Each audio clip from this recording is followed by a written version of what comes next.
be sitting down and talking about an amazing project that we worked with the Department of Education.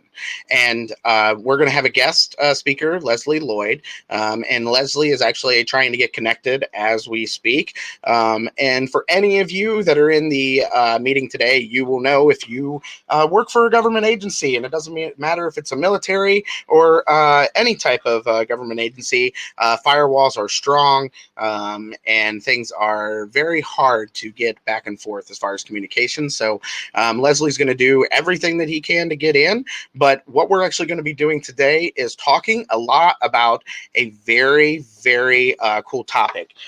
For us, we actually worked with the Department of Education here at Designing Digitally to develop out a critical thinking, mobile responsive, mobile phone first developed learning experience.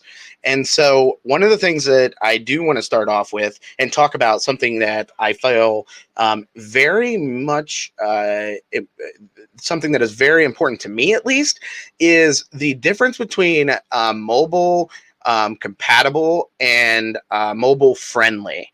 And I don't know how many of you guys see that, but I would love for us to kind of define that right now. And the reason why is we find that mobile friendly and mobile compatible really in the realm of web development and mobile app development, it's much different. So let's talk about that for a second. Mobile friendly means that it will work on a phone, it will work on a tablet, but it may not work perfectly. It's friendly to those devices. It's friendly across the board. It may work and you may be able to interact with it, but it may not in any way, shape, or form be absolutely perfect in the design, the look and feel, and the interactivity. Okay, so your mobile friendly is a lot of the outputs that we see with build it once and export it all, and what we end up doing is finding that there may be things that don't work and may work a little differently than they're supposed to with mobile friendly. With mobile compatible, in our actual definition here at Designing Digitally, that's something to where we know tried and true that it is accepting and acknowledging a particular system in the way that it needs to work for that system, and then not necessarily adapting to it, because we're not talking about responsive and adaptive, but what we're talking about is it's working flawlessly across the board and has been exhaustively tested across the board to ensure compatibility on each one of the required devices. So there's a big difference between mobile friendly and mobile compatible. And so that's the first thing that I want to define. And for anybody that has ever had discussions with me before, one of the things that I try to do is help define things in the industry, such as gamification. There's structural gamification, points and badges, and then there's content gamification, blending game mechanics with inside of content material inside of learning. This same type of thing, we have it in VR. We have VR, 360 VR, and we have 3D spatial VR. The 360 are just videos that you can spin yourself around, use with like the 360 cameras. And then you have 3D spatial VR, which is built in a gaming engine like Unity or Unreal or the Hero engine or any of those.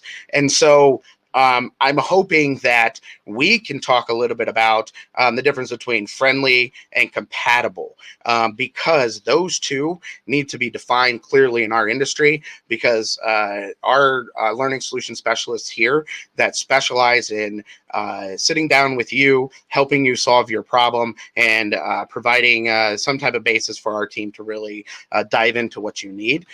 They are being asked these things quite often, and we are consistently having to basically define that and determine that with them. And what I'm finding is it would be great if we came across as an industry to say this is either mobile compatible, built and tested from the ground up for each one of those devices, and really honed in on that, and it works flawlessly and perfectly in each one of those devices, or mobile friendly. We build it once, it may be responsive, but it may not work flawlessly in each one, and you're not tweaking each one of the aspects of it to do so. So, irregardless, you do have to do extensive testing. And I don't know about you guys, especially on the mobile side. What we have found is there are so many factors, not just an iPhone and an Android, but you also run into situations such as your bandwidth speed. And for many of you, I don't know how many nerdy JavaScript programmers I have, but if you have any loops or any of your JavaScript actual scripts fail due to bandwidth limitations, it won't trigger additional interactions or additional steps to happen. So you can end up in a situation where you really could end up hurting yourself depending on where you're launching that. So now that we've talked a little bit about definitions of mobile compatible and mobile friendly, what I'm going to talk about today is a awesome project that we got to do with the U.S. Department of Education over critical thinking. Okay, so Leslie actually is the project champion on this project. And what we did with Leslie is we really sat down and we had a detailed conversation with him and his team. Him and Dwayne really provided the information and the understanding of the need that we had for this. One of the biggest things that we had to do, and this was one of the major challenges, is this had to be 508 compliant across the board. So for any of you that haven't had to deal with that, here's the big thing. There is the ability in Captivate and in Storyline, regardless if it's 360 or Captivate 2019 or whatever you're using, to make it 508 compliant. Again, that's like checking the box to say, I'm going to make this SCORM compliant and just expecting, your quiz to work perfectly. What we ended up having to do is quite a few tweaks to ensure that it was working to be 508. So how many of you guys in the chat, how many of you guys have had to deal with any type of 508 compliancy or accessibility in the builds that you've done? Anybody? Catherine, Alan? All right, Rick. Also, Jacob. So one of the really cool things is we have an employee here at Designing Digitally named Victoria, and Victoria had an amazing experience where she was a quality assurance tester before she came on. And one of the things that she can tell you, and that we can tell you from experience, and probably everyone here, Alan, Rick, Jacob, Catherine, every single time that you build that, you got to run through it, and you got to run through the 508 testing, and you got to run it through the 508 compliancy testing each and every time you make tweaks, and making sure that you don't miss any of the accessibility material on each and every single one of the builds that you do. And that is, in our opinion, it takes about 30 to 35% more time than building it for it not to be 508 compliant. So if you're looking at it, we were looking at our workloads because all of the time frames are calculated here at Designing Digitally. And what we found is about 30 to 35% more time is invested by our production team just to do the 508 compliancy, and then come back and do any revisions once we find anything that's outside of compliant. So for us, the other hard part is 508 doesn't necessarily work for touch screens. So one of the things we still have to do is we had to do it on computers. We had to figure out ways to give out some of that material for the actual touchscreens and how to handle those. So there were different approaches taken, such as we would have the audio actually explain what was actually being seen on the screen so that they know what to push and where, things like that. As far as the critical thinking course, you guys should be aware that this was actually an instructor-led course.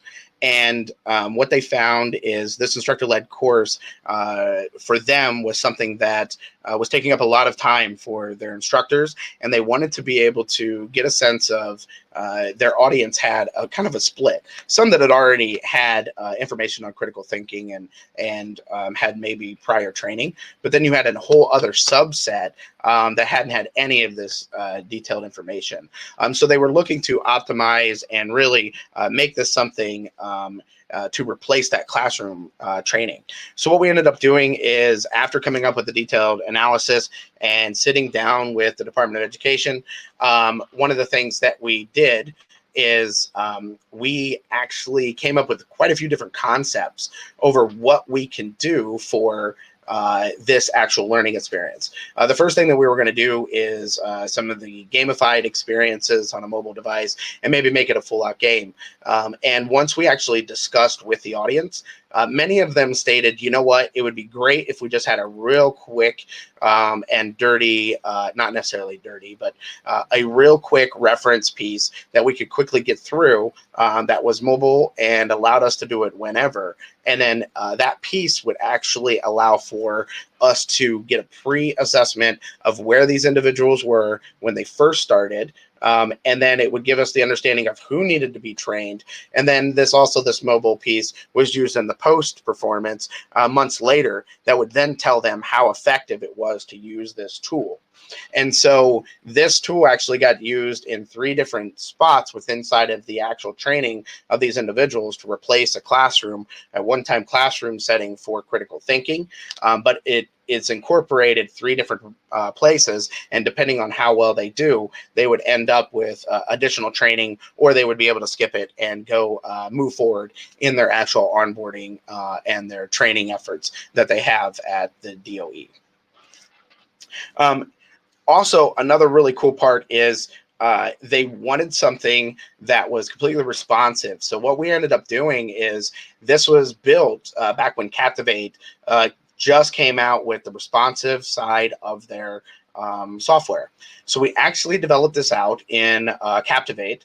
And what we ended up doing is, after building it in Captivate, we used quite a bit of custom functions. Hey! And JavaScript.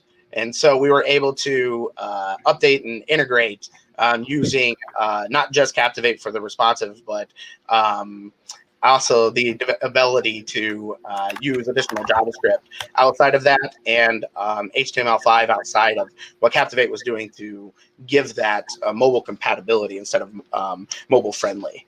What's up, man? Good to see you. Good to see you. Sorry about the technical drama. Literally, as we were starting, our wired network went down. And so I'm scrambling and literally running and grabbing my laptop and grabbing my phone. And with Luis, I'm like, oh, I'll tether to my phone and log in, and it works. So, hey, awesome, people. Man. Hey, that's okay. I understand. Hey, Leslie, thank you so much for joining us today. I really appreciate it. I love that your shirt matches your headphones. I don't think you did that on purpose, man, but that's slick. That's absolutely slick. I love it. You have to coordinate. Right? So first off, I want to say I'm sorry that you have to wear the tie all day long. Leslie and I have known each other for many years now, and Leslie and I had a conversation. I actually worked as a contractor for the Department of Education back when we had No Child Left Behind. And I was a contractor for the Board of Regents in the Department of Education to build games for kids to learn math, science, and engineering and technology, but we hadn't established STEM yet. And it was actually a 4-year project through the Board of Regents, and I loved it. So I got to fly all over the United States. We got to present, and quite a few of those games, which were Flash-based, actually ended up in quite a bit of the curriculum throughout the United States. So it was really a fun 4 years, man. I highly enjoyed it. Well, and I will say, granted, I didn't work with you then, but I have enjoyed working with you since we started working together. So, it's a good relationship. Right. And I thank you so much for joining us today, man. What I'd like to do is, Leslie, why don't you introduce yourself a little bit, tell them what you do there, talk a little bit about your division, and primarily let the audience get to know you a little bit. Okay, cool. Well, hey, people. Sorry for the drama. My name is Leslie Lloyd. I've been with the Department of Education, specifically Federal Student Aid, for 5 years and about 2 weeks. So my background, I came from, funnily enough, a broadcast design background. So, way back when I went to school, I was going to go work for Pixar, and graduated and started working, and my path kind of took me into doing a lot of video editing and broadcast design and that kind of stuff. And then as a result of all that, working in the DC area, of course, in addition to doing stuff for various commercial entities, I ended up doing a lot of work for government entities. And that kind of took me into the area of working for the government. And then they were like, oh, we need some of that video stuff for training. You know, can you do some of that video stuff you're doing? Because our audience taste is getting, you know, more mature, and what used to pass for training, they were like, yeah, we need to do something more mature than that. And so that's what kind of brought me into the training world from a, you know, multimedia design background, and kind of started me on the path of going from, just editing video or designing interfaces to doing full-on development and building out training from scratch in, you know, your Captivates or your the various packages out there. Captivate's one of the ones I've used a lot, but I've used most of the major packages at one point or another. So that's kind of what got me to that point and led me to meeting Andrew. That is too cool. And the reason why is we had this conversation before. My undergrad is graphic and interactive media, which is 3D, a lot of Maya, a lot of 3D Studio Max, many nights doing 3D rendering before we had like game engines to render. So we'd have what's called render wars. I don't know if you guys did, but over the weekend, you'd spend the night in the lab and take up as many computers as possible to render frame by frame animation. That was back in the day, man. I don't know. Did you guys do that kind of stuff? We didn't refer to it as render wars. We referred to it as render wander. So you're like, okay, all the machines are going to be working. Hit the big render button and go wander around the office and pray nothing crashes. So, you know, it's a good way to be like, no, I'm working right now.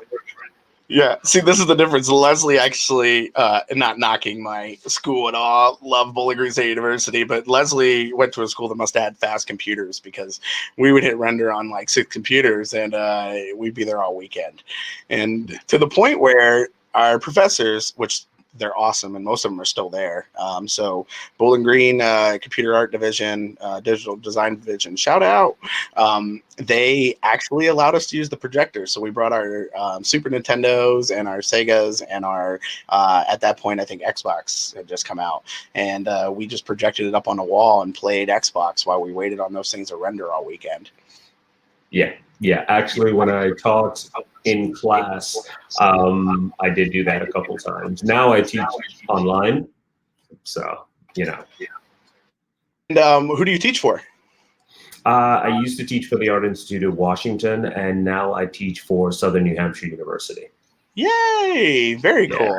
Yeah, very cool. I enjoy it a lot.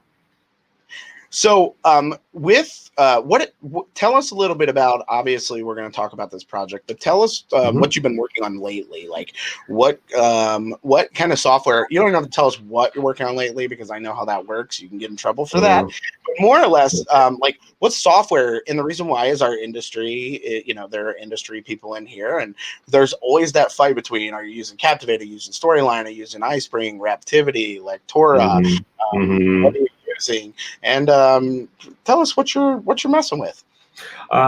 Primarily right now, we're using Storyline and Captivate. Those are kind of the two mainstays for us. We were using Lectora for a little while, but that, I don't know, that just kind of fell by the wayside. And I think it really came down to more comfort of the people doing the development.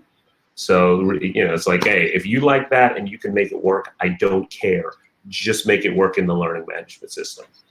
So for us, we've just kind of defaulted to Captivate and Storyline. Those are the two mainstays that we use for most of that kind of work right now. It's funny you said a key sentence that I hear quite often. It just needs to work in a learning management system. I don't care. I don't care. And no, you're right, my man. One of the funny things we do that here often is many people ask us that same question. We're like, well, we're gonna find out what works, and then we'll go from there. But people have their preferences. We have found nuances, and I'm sure you guys have too, nuances with both of those software products. Some are used really well for others. So in my opinion, both of them serve a pretty good purpose with inside of our industry. Oh, absolutely. The reason they're so ubiquitous is like everybody uses one, the other, or some flavor of them to a certain extent. So I know it's been a while, and I was kind of blabbing on about it at the beginning, but I wanted to know, let's talk a little bit about the project, the critical thinking project that we did together. Absolutely. Okay, well, do you want me to just jump in, or do you have hey, man, questions you wanted addressed? I already rapid fired while we were getting connected. So you know what? I bet they would love to hear from you rather than me blabbing on, but I have a ton of questions that I can ask. And so you can kind of talk a little bit about it from your guys' side from the beginning and where it kind of manifested from and, you know, what took place and that kind of thing. Okay, absolutely. All right, so with regards to this becoming a web-based training, it started life as instructor-led training, okay? It was an instructor-led training, and and yes, I will say many good things about Andrew and his team. One of the harsher requirements that we threw out there was, hey, this was like a 2-day instructor-led course. Can you whittle this down to like an hour of web-based training? Because that never happens. So never. Never. So that was one of the big things was, you know, it's an instructor-led course, but one of the big challenges we face at Department of Education, specifically Federal Student Aid, in case anybody's wondering, Department of Education, yes, is the huge government agency. And then within Department of Education is Federal Student Aid. That's who I work, the single unit within Department of Education. And we literally function almost as our own like mini company. You know, so we're a performance-based organization, basically meaning we got to be able to show that, hey, the stuff we're doing, there's some, we can show numbers to basically justify our existence. And that's why some of this training stuff becomes so important for us. But in terms of this specific training, we have many locations. Our headquarters is in DC, which is where most of our employees are, but we have 10 national locations. And so we need to be able to offer training to all of our employees as much as possible, you know, in an equal basis, so people don't feel left out. So being able to pick up this 2-day training and take it around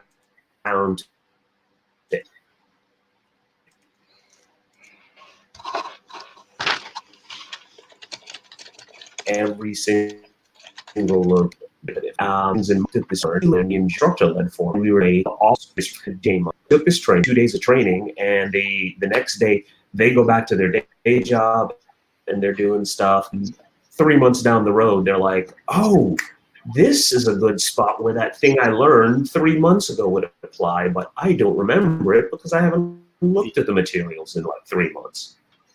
Exactly. So yeah, so it was with all of those various things in mind. We're like, we came up with the idea and said, hey, we should offer this maybe in a, you know, kind of like a bullet pointed version, or I think bullet points is maybe, you know, selling it a little short. Kind of a Cliff Notes version, I think would be a better way to say it. How do we offer this in a Cliff Notes version where we can get it to everybody? And that's where the whole idea of web-based training came up, to say, hey, if we put it out there, we give them all the information, we can hit the highlights of this for the people in the region, and then for the people who've actually taken the course, it would still serve a purpose for them, because rather than them having to go back and sit through the entire process, they can still come in here and be like, oh yeah, that's the thing I remember. That's what I need. Let me run back through this training real quick, get that refresher, and be, be able to still utilize this information. And then of course, on top of everything else, we throw in the complication of, hey, we're trying to do this push or this transition into being more mobile friendly, because of course at the time nobody was doing mobile, or mobile was like the big new thing that people were still trying to wrap their minds around. And because at the time I didn't know Andrew, so I didn't even like it that much. So I was like, yeah, I'm just gonna throw that complication at you too. Make it mobile friendly, make it good, make it work, go. So that was kind of how we came to them and said, hey, here's the parameters of this project. It needs to work in our learning management system. It needs to be 508 compliant, but it also needs to work both on the computer and on the mobile platform so that people can access this wherever they need to. So that, I think, is a very, very, very short version of how we ended up working together and where this project came from. You're dead on, Leslie. And for the audience, so that you guys are aware, this was prior to exporting out to HTML5, or prior to the build it once and deploy it everywhere.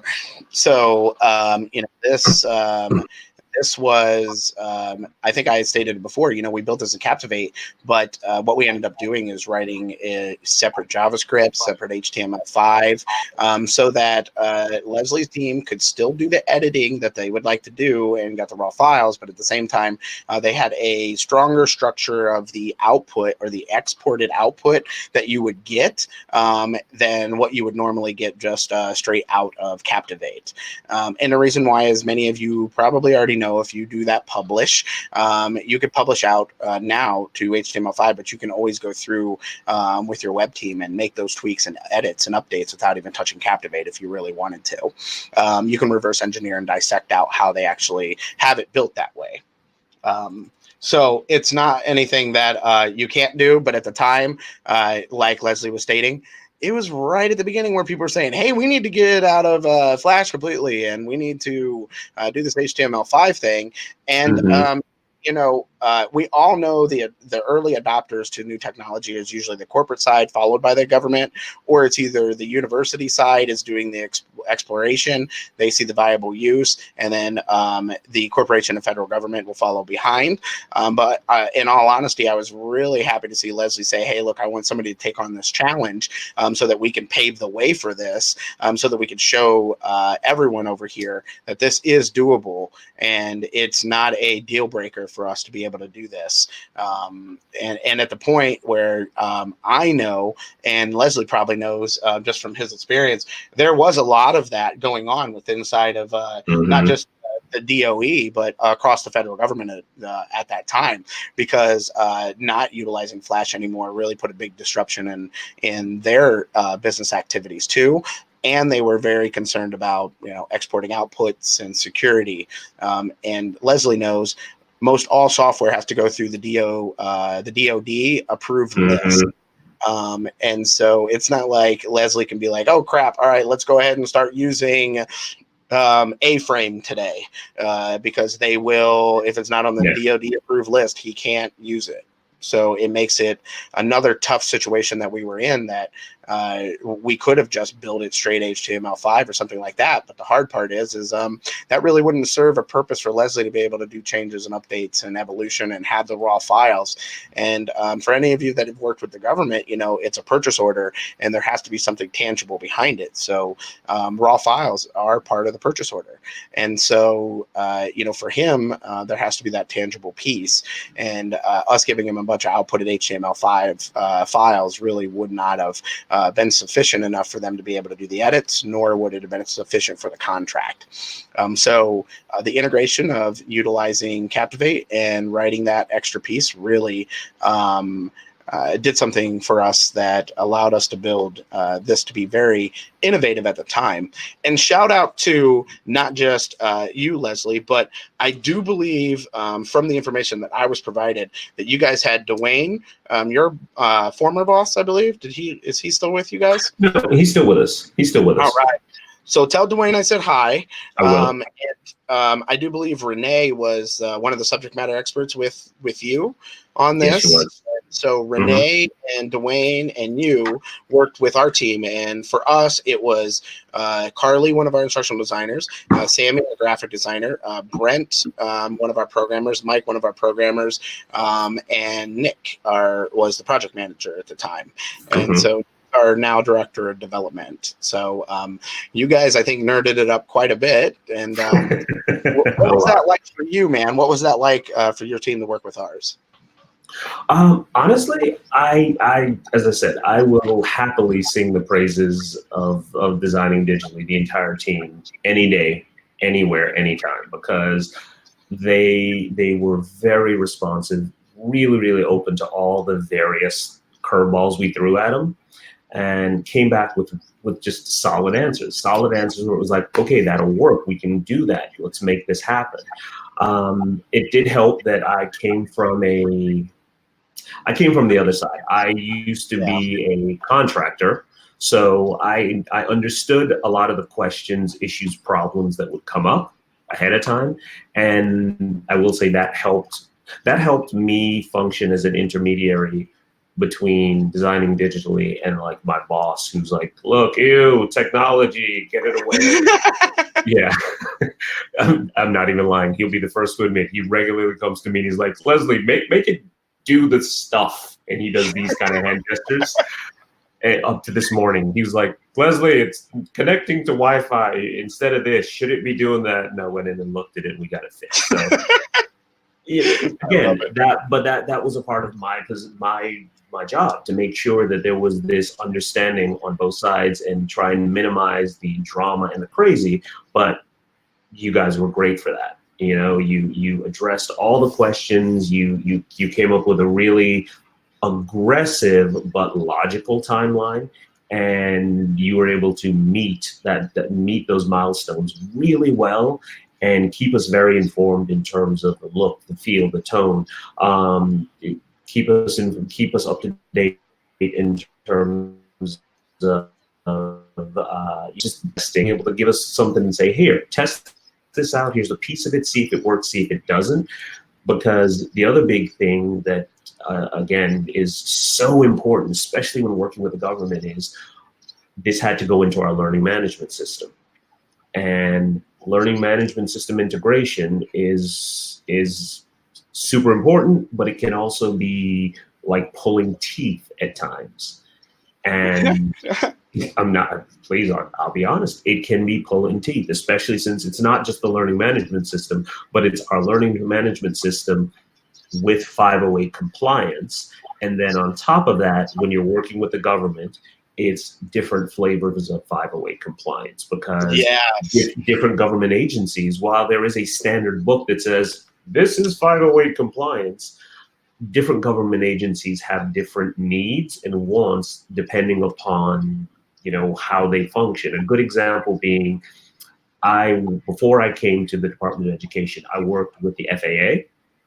Yeah. Yeah. And yeah, I worked with the FAA. I was a government contractor working for the FAA, developing web-based training. And while AICC. while 508 was very, very important to them, there were certain aspects of certain trainings that they were a lot looser when it came to 508 compliance, because if you're developing training to train people on, you know, signs on the runway, which is one of the things I had to do. We worked on this whole really immersive 3D thing. Well, you're not going to be quite as concerned with someone who's blind, because it's like, okay, it's a physical sign. You don't really expect somebody who's blind to be driving on a runway and have to be able to recognize signs on the runway and what that sign means. You know, so it's that whole thing of, in that case, it's not saying, oh, forget blind people, we don't care. It's more a matter of, this would not be a position that someone that's blind would be doing. So Yes. do we need to make the 508 compliance in this case as important there. So it's that kind of thing where you're dealing with different flavors of 508 depending upon the government agency and depending upon their needs, combined with integrating that into a learning management system. And then, like I said, yeah, make it mobile too, just cause. Hey, I want to say, first off, you can go ahead and send your address. I'll send you that check. Thanks for the plug. Just kidding, man. I did not put him up to this. I just want to put you all out there. Leslie is not sponsored by Designing Digitally in any way, shape, or form. But what I do want to say is thank you, man. That's very nice of you. The team here has a lot of experience looking at it from the outside and looking in. And one of the things that we constantly say is, I want you to put in an analogy of we've all been in a bad relationship and all your friends are like, oh man, don't get out of that thing as fast as you can. And we're like, what are you talking about?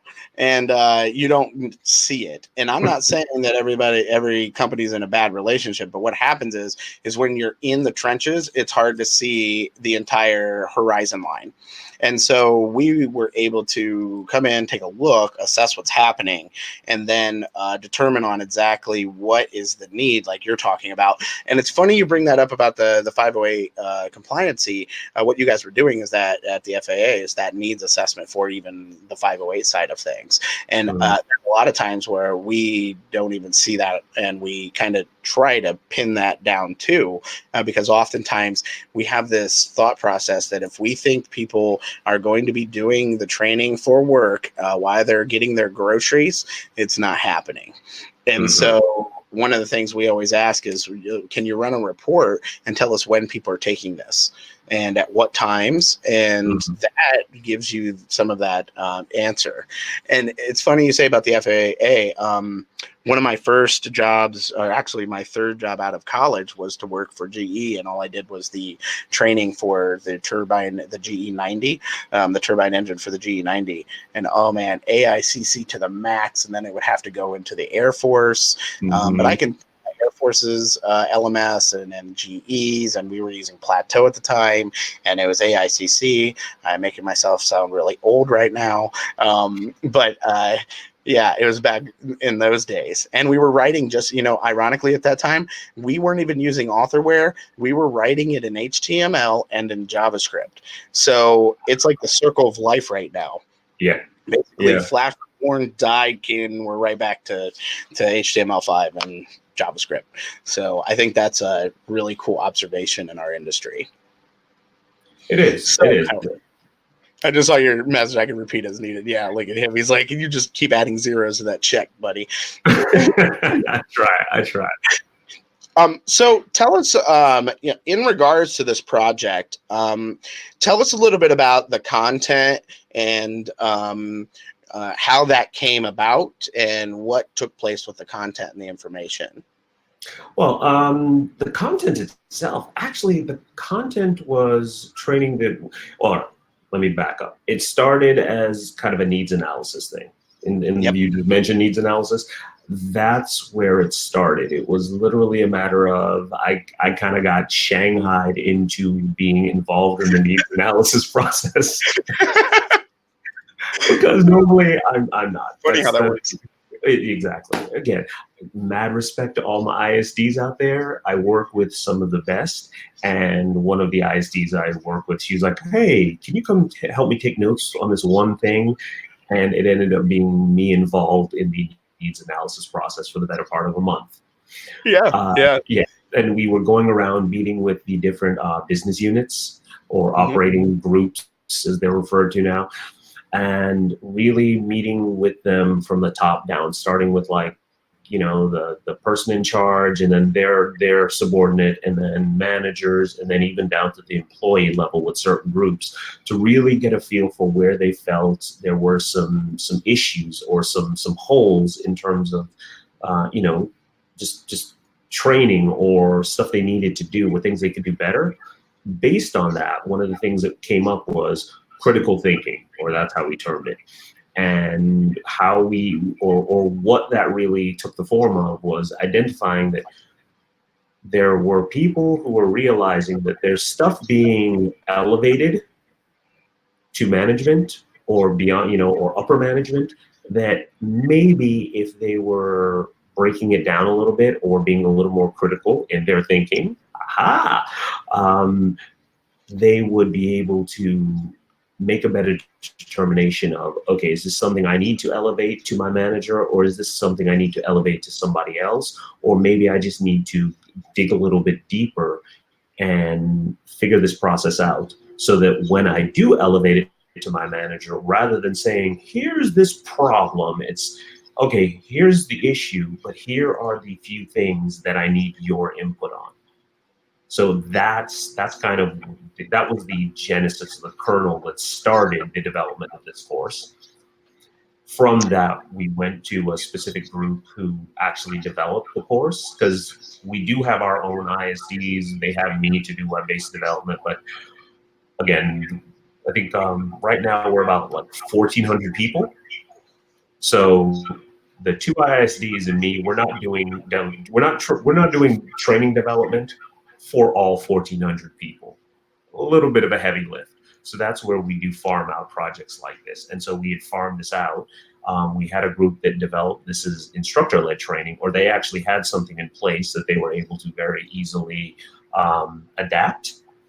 Yeah. And as a part of that process, they were like, we're going to adapt it for you guys so it's tailored to your specific group or your business unit.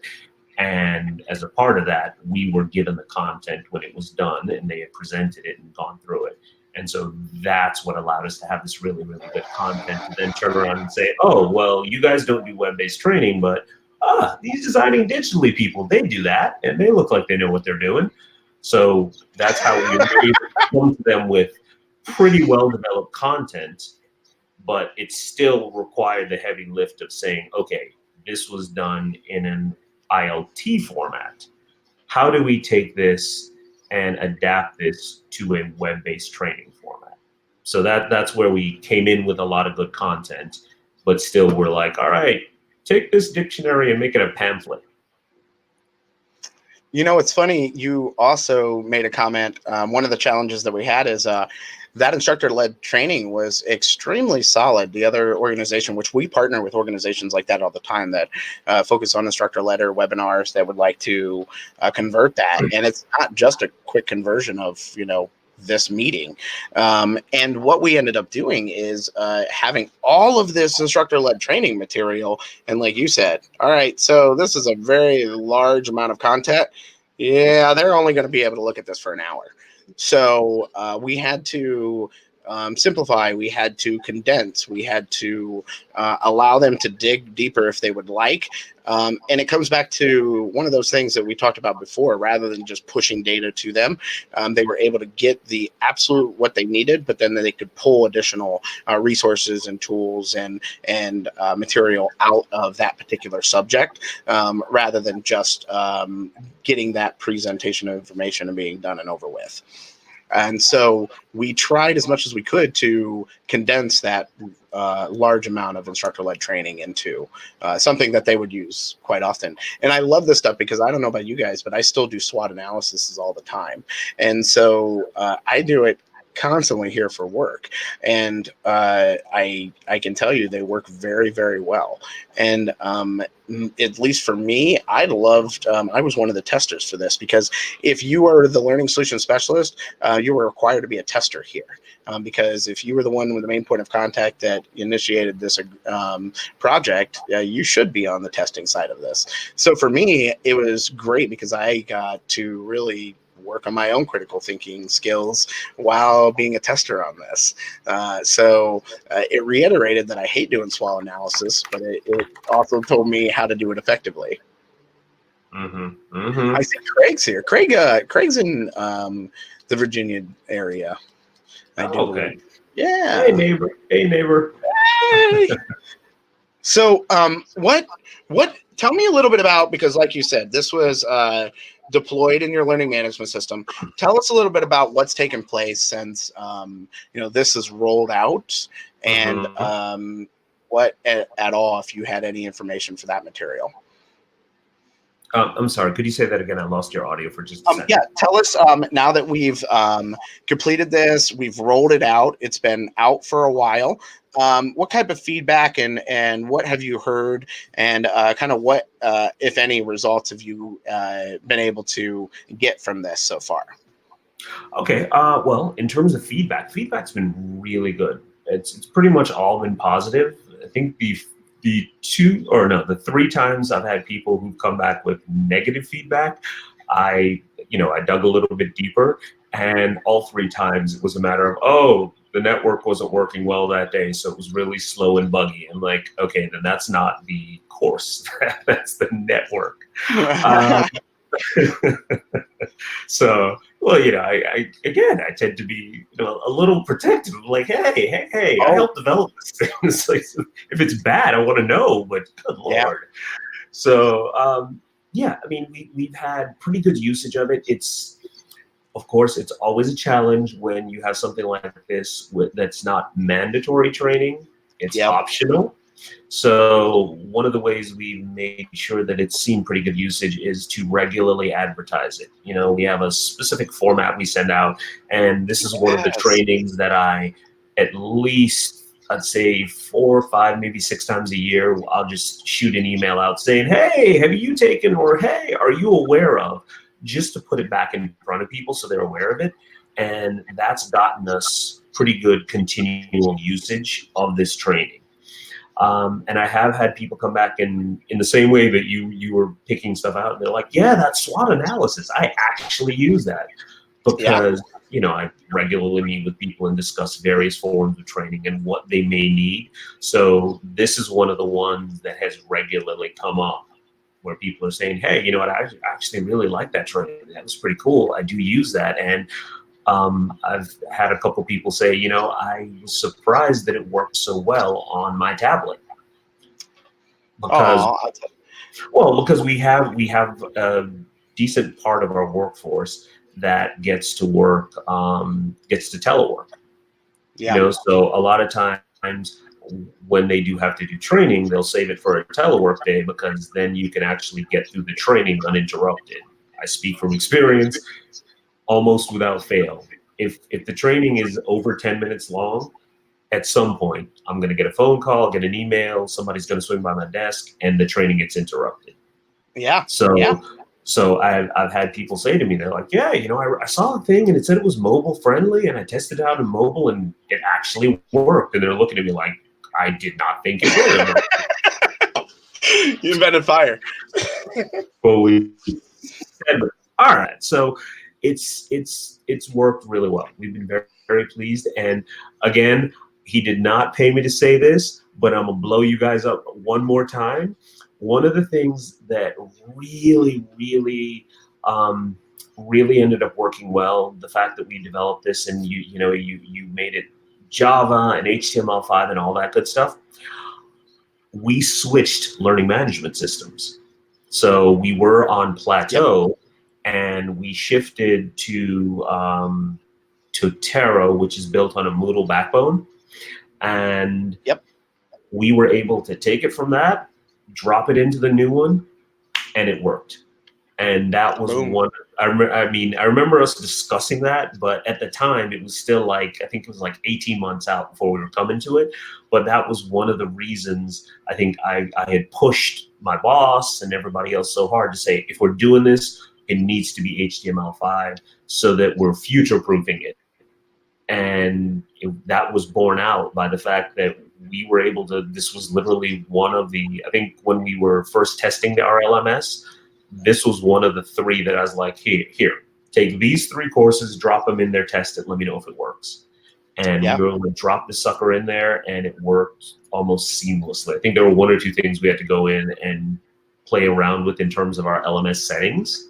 And once we figured that out, this worked perfectly in our new LMS. So that was one of those times where I got a bunch of kudos, and I didn't share them with Andrew. And then I was like, yeah, that was all me. I did that. You take that. You take that. You take that. That's your win. And everybody here, you just keep that quiet. Dwayne doesn't need to know that. So, Also, what's funny about that is I know for a fact that you guys had that conversation, and we have partnering. Designing digitally doesn't want to be in the develop the LMS space. We want to develop out innovative learning experiences that go into the learning management systems. So we have partnering agreements with all of those major learning management systems. So we actually have sandboxes of those. So it was cool because what they did is they ran it through the sandbox to make sure that it would work with that, with Totara, and then we didn't have any problems at all. And we also knew it was going in your plateau. So they were able to test your plateau, but they also tested it to make sure at that time. And we knew it was going to be longer, but we knew that it was working fundamentally on both of them before we sent it. And we were hoping for that, but you never know. And I always think of it this way. You made a comment before about SCORM being finicky. Here's the thing that is quite interesting in our world. You and I both speak English, but the way that I put together my sentence structure is different than the way that you put your sentence structure together. There are words that I use all the time, like, and this isn't unprofessional, it's just the truth. If somebody tells me good news here at the office, I go sexy. I say it's sexy, and it's never anything that would be actually sexy. It's just off. And everyone's like, what? And it's just my immediate response to, hey, I like that. And for me, it's just a particular word that I use. And for you, you probably don't do that. And so, and if you did, Dwayne's probably looking at you like, what did you just say? And but everyone here is used to me doing that. They don't think anything of it. But that's the same way when we program and when we develop, even with SCORM. Especially when we were doing it in Flash, and you could do it in Animate, and you're writing your own SCORM. The programming structure and the way that you program to send that command or to get from the temporary setting or the what is that? Suspend data. Yep, boom. From getting data from the suspend data from the LMS and stuff like that, you can write that script as many different ways as you want, as long as you're using those variables to pull that data in. So it doesn't necessarily mean that, since it's SCORM, it's going to work perfectly. No, SCORM is just the framework and structure of the variables in which you can only use to shove that stuff back and forth. So you can write that code to do a whole bunch of stuff. It doesn't mean it's actually going to function correctly in the LMSs. And we've seen that across the board because every LMS, the programmers that wrote them are not the same programmers. They don't have the same sentence structures. They don't have the same programming thought processes. So a lot of times it may be passing the SCORM test cloud, but it might not import into Moodle, and it imports into Litmus perfectly fine. So it's all about how that programmer has developed that out and ensuring that it's actually communicating that. And a lot of times people get frustrated about that in our industry, but let's be real, it's about the way that they program those sentence structures. Those variables are in there, they're just not communicating correctly. Flash. Yeah, right. I will say this. We use Adobe Animate here a lot because if you have the prior experience in Flash, believe it or not, you can write in JavaScript now. You can't even export out a Swift file. You can only export out an HTML5 out of Animate. So don't write off Animate, everybody. That thing can still be used especially for your prior Flash developers. That thing should be jumping right back in that bad boy. No. I agree with you. I think Adobe has done a really, really good job of repositioning Flash. By saying, all right, look, we're going to stop calling it Flash. We're going to give it a new name. We're going to tighten up the usage of it and refocus it a little bit. I think they've done an excellent job of saying, all right, look, let's stop relying on our own, on our own scripting language and all that. Let's really embrace what the internet wants and still utilize all the great animation stuff that you can do in there and just set it up so it works best with your HTML5s or your JavaScripts or whatever. So I think Adobe I give them a lot of respect for recognizing it and saying, all right, look, it's not working. We need to redo this, but let's not completely abandon what was and still is a very, very good, very viable program. So You're dead on. You're dead on. Now Adobe better pay us both. Yeah. I'll take that No, Adobe money. They got Articulate money pretty to spare. badass too. I'm just gonna put that out there. Sorry, everybody. Yeah. But love those guys over there too. Hey, I just saw that we are getting the wrapped up notification. I do want to say to everybody that joined us today, thank you so much for spending your time and your hour with Leslie and I. And Leslie, thank you so much for joining us. Please, I missed that place, so walk around and send me some pictures. I'm sure everything is still eggshell white, but completely, yep. And and if you could let me know if we can do anything to collaborate or help out in any other way. And I just want to say thank you to everybody. Again, my name's Andrew from Designing Digitally. We have Leslie from the Department of Education, and we just want to say, until we speak again, stay creative. Have a good one, people. It's been a pleasure.